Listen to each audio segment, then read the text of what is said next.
One and A word of warning.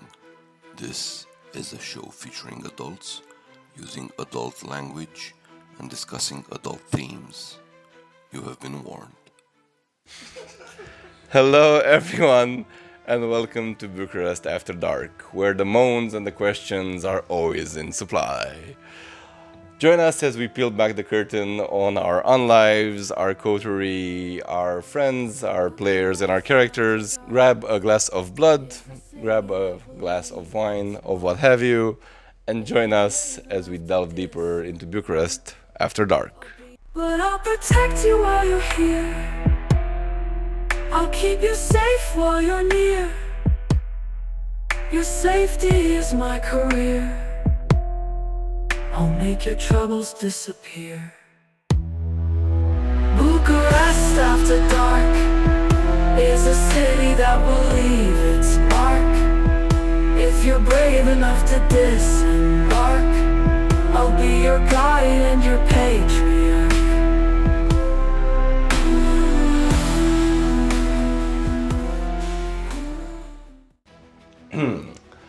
Welcome back. We are rejoined today by our lovely Daria. Hello, and welcome back. So, today we're gonna ask a few more intimate questions. Let's get straight to the first one. Are you ever, in the experience you've had so far, surprised by an action that one of the characters has done in character? Oh, yeah. Yeah. Can you give us an example? What is something that took you by surprise at the table? One thing was Nova's Diablerie. It's a very good example. Yeah, I did not see that one coming. I mean, I was maybe by mistake at some point she will, but then Andrea was like, Nova, will you Diablerize this person? Yes. Okay. She was very determined about that. Yeah, I mean, I set a good example. What can I say? Congrats to you. Then, in setting that good example, have you ever found it hard to separate your character's feelings from your own? Oh, yeah. In what way? In a way that I have to think that Isa is more calculated, a little bit colder. She was raised and taught to not put emotions on the first place. Yeah? And I find hard to do that because when I see an injustice or something like that happening, I'm like, that needs to be fixed now. Are you sure that's not how Isa feels? Deep inside? The lines can get blurred. I will blame it on that and not on the fact that I cannot act. Oh, come on, you can act. Then, let's quickly switch to the next question. What's your favorite thing about role-playing with this group? I love that we're close, not just on screen, but outside the filming area. Like, we talk about the game, about what we're planning for the next session. We don't go in completely blindly.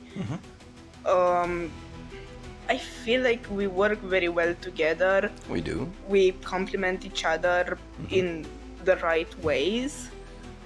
And I feel like between the four of us, well, five with the storyteller, but we have like the main categories of people you would want to... In such a story? True. Just so it's understood, we talk amongst ourselves as the players with what we want to do. Our storyteller doesn't tell us shit. He likes surprising us, so there's that. Okay, then let me ask you the question I've asked everybody else. If you had the choice, would you rather be embraced and live with power but also the darker choices? Or would you take mortality with its tragic end? Oh. It's a deep one. It's a deep one, and you see the Tremere is coming out of me because it's like, oh my god, that's so much more time to read and learn shit and get to do all of the things, and like you imagine how many costumes I would have time to do. I like that's where your mind went. I love it. It's Like amazing. I would have time to like actually learn all of the right stitches and not just sew shit together. So the appeal of being able to be a forever cosplayer is definitely there. Yeah, but the dark part of it is like, oh, it's so hard because Would you be able to bite somebody? that's the thing. That wouldn't be the problem. I could bite. The problem is I don't think I could keep it to myself to like, oh, no one needs to know. Yeah. Like So the masquerade breach is definitely yeah, appealing. my best friend already knew this like 5 minutes ago. Okay, makes sense. Then, if that's the case, what is something that any of your characters do you find they struggle with that you also understand? Where's the overlap between Daria and the characters?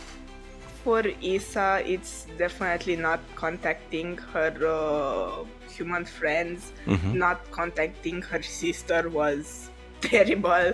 Thankfully, she got introduced into the world and she knows about it, but she's at a safe distance from it. And by that I mean a bunker underground. Sure, makes sense. And for Azra, do you have a similar thing? With Azra, not as much because it's like the duality in Azra. I see all of the good things of being a vampire. The time to study, the relationships she got to build with other vampires, the fact that she made something of her own without necessarily the Camarilla or anyone else bugging in every 3 seconds. True. And in Issa, I see the more brutal part of the vampire world. Again, very true, but then she is Sabat. Okay, then if you had to give any of your characters advice from your real life perspective or experiences, what would you say to them? I don't know. I need to think. Would you tell Azra, read less, go out more? I might get a book thrown at me for that. No, I think honestly my advice might be towards Isa to let the grudges go. That she does, like, trust can be regained. True. She doesn't need to be that fixed on Hating people, I guess. yeah, on hating people that did her wrong. True.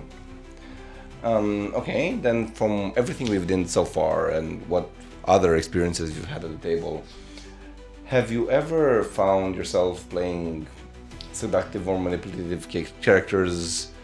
Was it hard for you? Was it fun for you? Was it uncomfortable for you? How do you feel that? It was so hard, I'm shit at it. Let's take a moment and remember when Nova and Isa went into a bar. Sure, I remember that moment. Yeah, it was painful for all of us. Why do you think that is? Because I don't know how. I'm a very introverted person in real life. It's very hard to make new friends, and if I flirt with someone, it's someone that I already know, that we were already friends before that, and there's a basis of trust. Okay. It's very weird for me to even imagine to just go to a random person on the street and flirt with them. Okay, makes sense. So I can't play it out right because I can't even imagine it. Okay, then were you ever at any table you have been at, did you find a moment where like the flirting or the situation that was going on was uncomfortable for you? Not really, because I understand when it's a game. Yeah. And I understand that I can say, no, this is too much for me. Let's redo Let's this. switch it up, Something different. Let's switch it up a bit. Sure. then do you think that vampires in VTM, do they experience it as love? Do you think it's love for them, or do you think it's more about power and control? What's your take? What about? Like, actually, The- their feelings. Do you think it's more about caring and love, or do you think it's about manipulation, control, power? I mean, it really depends on the vampire, doesn't it? Sure. I'm sure, like, not all toreadors are about love and feelings. Most of them use them as weapons of their own. Makes sense. Weapons, I like that approach. Then, from your experience, has there been a moment where you felt that the interplayer interaction was intense or real or electrifying? Did you ever experience such a thing, like where you were hooked on what was going on?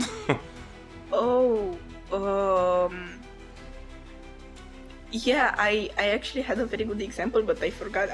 It Popped into your popped mind? into and- my mind and then went away. I know there was a moment when Nova started crying at the table, and Isa was like right there with her, and I was like, I know it's just a game, but I could feel like tears swelling in my eyes, and I was like, this is not even my moment. Like, Isa shouldn't be affected by this, but she is. That's how you know it's a good game and it's working. Okay, then other than that, has there been a particular scene or moment where you felt the tension was a bit higher, apart from that one, where it was something that was driven by the character interaction? Like, was it either danger or something romantic or something seductive?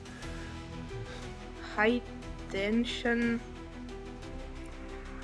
There, it wasn't really seduction or anything like that, but it was just like pure anger of the character, and I'm referring when we went to the Ravnos camp, Okay. and then Luca really insulted Isa on a very deep and personal level.